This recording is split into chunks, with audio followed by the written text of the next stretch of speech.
Tumpahan solar dari sebuah truk berceceran di Jalan Raya Ahmad Yani, Kelurahan Subagan, tepatnya di depan pom bensin Subagan, Kamis 14 Juli malam.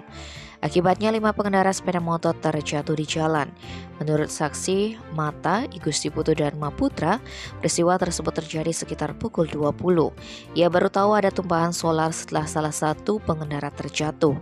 Syukurnya 5 pengendara yang terjatuh tidak mengalami luka serius.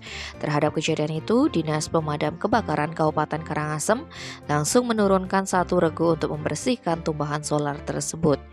Kasih Damkar Karangasem Nyoman Sikingura yang memimpin langsung penanganan kejadian tersebut mengungkapkan tumpahan solar ini diperkirakan sepanjang 500 meter.